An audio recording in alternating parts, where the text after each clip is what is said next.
बिना किसी चेतावनी के बम गिरे। शहर आग के गोले में बदल गए। एक मशरूम के बादल ने सूरज को ढंक लिया। जीने वालों को मरने वालों से रश्क होने लगा। कोई नहीं जानता था कि ये सब शुरू कहां से हुए या क्यों। अब फर्क नहीं पड़ता था।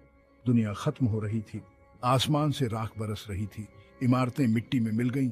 हवा में जहर घुला हुआ था। जो लोग पहले धमाके से बच गए वे रेडिएशन से मर गए। अंदर ही अंदर जिंदा जल गए।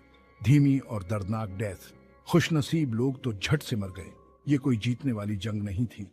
ये तो हर चीज का विनाश था। दुनिया का अंत जैसा कि हम जानते थे। बम गिरने के बाद दशकों बीत चुके थे। ओजोन की परत जो न्यूक्लियर फायर से फट गई थी, सूरज की तेज गर्मी से कोई राहत नहीं दे पा रही थी। जमीन एक झुलसी हुई बंजर भूमि थी। जहरीली नदियां वॉर्लों के ढांचों से होकर गुजरती थीं। जो मुट्ठी भर लोग बच गए थे, उन्होंने मुश्किल से अपनी जिंदगी बनाई थी। वे साए में रहते थे, कबाड़ बीनकर गुजारा करते थे। अतीत के भूतों से घिरे हुए। जिस दुनिया को वे जानते थे वह जा चुकी थी। उसकी जगह निराशा के एक वीरान माहौल ने ले ली थी। हवा में सड़ांध स्प्रेडी हुई थी। सिलेंटी को सिर्फ हवा के झोंकों ने तोड़ा था और मुर्दों की फुसफुसाहट ने। यही नई हकीकत थी। एक ऐसी दुनिया जहां जीना एक रोज की जद्दोजहद थी। वो अकेला चला, बेरहम क्षितिज के सामने एक अकेली फिगर। उसका नाम था इलाई।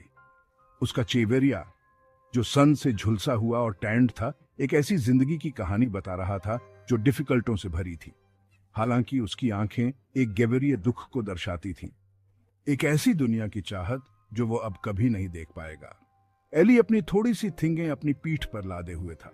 एक फटा हुआ बैग जिसमें थोड़ा बहुत खाना और पानी था जो उसने इकट्ठा किया था। उसका एकमात्र हथियार एक घिसा पिटा शिकार करने वाला चाकू था जिसका ब्लेड बिल्कुल धारदार था। वो एक सर्वाइवर था, इंसानी हौसले की एक एग्जाम्पल।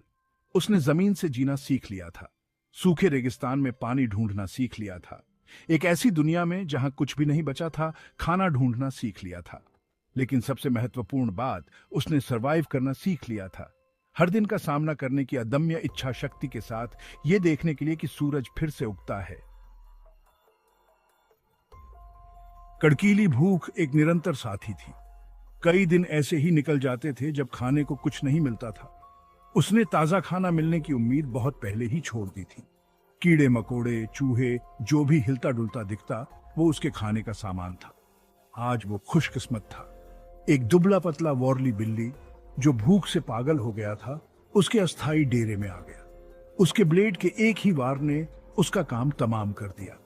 एली को कोई पछतावा नहीं था, बस एक अजीब सी संतुष्टि थी कि उसने अपना खाना जुटा लिया था। उसने एक छोटी सी आग जलाई। उसका धुआं वीरान परिदृश्य में एक उम्मीद की किरण था। भुनते हुए मांस की गंध हवा में फैल गई। एक ऐसी दुनिया में जो ऐसी साधारण खुशियों से वंचित थी, यह खुशबू बहुत ही स्वादिष्ट लग रही थी। वो धीरे धीरे खाना खा रहा था, हर निवाले का मजा ले रहा था, क्योंकि एली जानता था कि कल कुछ भी नहीं मिल सकता है। वो एक टाउन के खंडेबरियों में पहुंचा। इमारतें खोखली आंखों वाले कंकालों की तरह खड़ी थीं, जो समय और उपेक्षा के बोझ तले दब रही थी। टूटी खिड़कियों से हवा सीटी बजा रही थी और अपने साथ उन आवाजों की धुंधली गूंज ला रही थी जो बहुत पहले खामोश हो गई थी। वो मलबे से भरी सड़कों पर सावधानी से चला। जंग लगी हुई कारें जिनका रंग सन से उड़ चुका था, भूली हुई कब्रों की तरह खड़ी थी।